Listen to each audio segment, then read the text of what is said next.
Hi, I'm Jules from Jules Pilates in Madison, Wisconsin. I teach both private lessons and group classes, Pilates and Coraline. A lot of times my clients will come to class and they'll have a great lesson, they'll feel good in their body, and then they have a question for me after class. They'll go, what do I do when I go home? So in between your Pilates lessons and the next time you come to class is a good time to practice some of the fundamental movements or some of the movement sequences that'll help your body remember all the good things that you did learn. So I've created a series of videos. Some of them are geared towards movement patterns, and some of them are geared towards little massage and release patterns.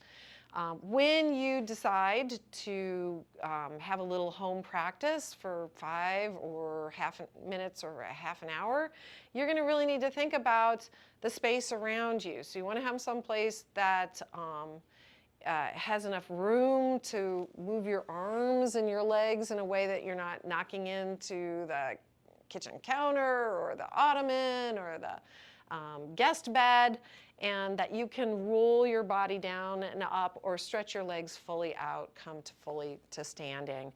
I am standing on 2 layered mats on top of a harder surface. That works for me. If you have a carpet, you might like to have just 1 mat over it to make it a little less cushy.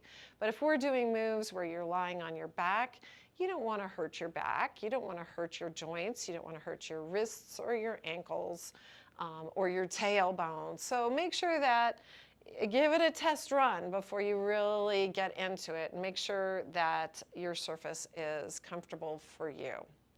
Now on to the video. Hi, I'm Jules from Jules Pilates, and this is part of the What to Do at Home series.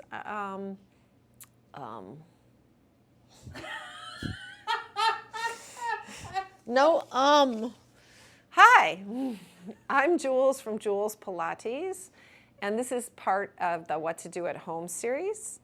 I'm going to show you how to massage and mobilize your hands, your fingers, and your wrists for a happy feeling through that area. I use these exercises and movements to warm up my own hands before I play my musical instruments, or even just at the end of the day when my hands are feeling very tired if I've been typing a lot. So the first part, you're going to work on, you need a prop. This is your little prop, and this is just a small, very squishy, you can see I can really push into it, ball. So you don't want a golf ball, it's too hard. This ball is about 1.5 inches, 1.25 to 1.5 inches. You don't need anything special. You could use a golf practice balls. If you have one of those soft foam golf practice balls, those will work. Or a cat toy, or a ball from any other thing that you have sitting around. You can buy these through OPTP online, and they're very inexpensive. So the first part of the exercise is going to be to lightly rub the hand with the ball. So I usually use my legs as a platform, and you put one hand down with the palm down, then you take your ball, and I'm going to go over the back of my hand in random way. I call this scribbling. So I'm going over my fingers, I'm going over my wrists, and I'm not pushing very hard. So it isn't a deep tissue massage. This is a light massage that's going to promote circulation rather than tissue repatterning. So once you've done that, then you're going to be more organized about your movement. You're going to go from the wrist, and you can go right over the wrist, and roll the ball out to the pinky. And you're going to do that twice, and then you're going to go in between the pinky and the ring finger twice. And you can see I'm just using my hand to manipulate it. It doesn't have to be too precise. Then I go over the ring finger. I go twice through the area between the ring finger and the middle finger, over the middle finger twice. You're seeing the pattern, going between the fingers twice, over the ring the forefinger twice, then between the index finger, the forefinger, and the thumb, and then over the thumb. Okay, so that I'll draw the line over the pinky twice, in between the pinky and the ring finger, then over the ring finger, etc., all the way up to the thumb. And again, that pressure is fairly light. Then you're going to do that, all those things on the other side. So again, I'm just scribbling over my palm, and then I do the organized movement over the thumb twice, between the thumb and the forefinger, over the forefinger twice, etc., all the way to the pinky, twice through each location.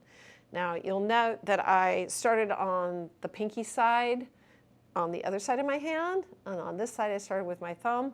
Doesn't matter, you can start from either side. Okay, once you've done that, you're going to go crossways over the wrist, side to side, and flip back over and go crossways over the wrist, side to side. Next part of the massage, of the release, is to help mobilize the spread of your hand and the curl of your hand. So you're going to take a grip test. You just take your ball in your hand, your object in your hand, and you're going to crush it as hard as you can, just once, to see what that feels like. And when you note sensation, no sensation in the fingers and the hands, but all the way up to the neck and shoulders. After you've done that, you go, okay, that's what it feels like before I've done my mobilization. The next part, you start with the thumb and the forefinger, and that is the direction you start. You put the ball in between the thumb and the forefinger, curl the fingers around, and you crush your object for 1 second or 1 heartbeat, then release. That's all. Then, this is the fun part, you take your ball and you wedge it between the forefinger and the middle finger. Now, if you don't have a big spread there, you're going to be closer to the fingertip. If you have more mobility, you're going to be closer to the palm. And then you curl the fingers and squeeze together like that, like you're making a little fist. Once, 1 heartbeat, 1 second. Don't spend a lot of time doing it. Same thing between each set of the rest of the fingers, all the way to the pinky. You curl the fingers, you squeeze them together, and then wiggle your fingers, and then do your grip test. See how it feels in the fingers all the way up to the shoulders. Hopefully it feels a little more definite or strong. If it doesn't, that's okay. If there's pain, then we've overdone too much. Final part is you're going to take there's multiple ways that we bring our fingers together for manipulating things, and sometimes we use our fingertips, the very ends of your fingers, the very end of your fingers, and sometimes we use our fingerprints. So we're going to do 1 squeeze.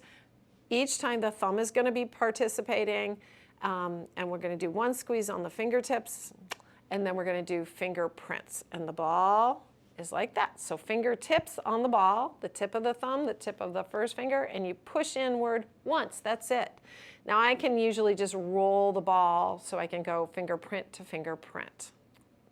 But if you need to use your other hand, just do. So the thumb again, and the middle finger, fingertip to fingertip, fingerprint to fingerprint, then the ring finger, fingertip to fingertip, fingerprint to fingerprint, and that's right about where I start to feel my joints are like, what? I can't do this, but give it a try. And then thumb to pinky, fingertip to fingertip, fingerprint to fingerprint. Give your fingers a little wiggle. 1 more grip test, see how that feels. Once you're done, you've got another hand. Many of us have another hand anyway. Thank you.